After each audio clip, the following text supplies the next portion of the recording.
Jamen altså, den her forening, vi har her, der har vi omkring 115-117 medlemmer i. De er jo fra 12-14 år og så op til over 80. Og bare det, man har det at være fælles om, det er jo rigtig, rigtig godt.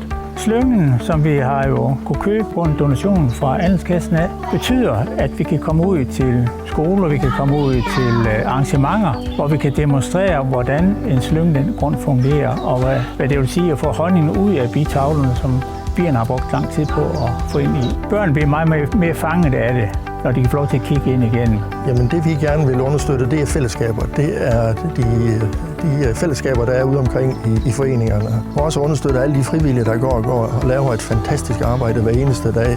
Fordi uden dem, så var der jo ikke nogen foreninger rundt omkring. De er med til at styrke bosætningen ude i de områder, hvor vi støtter.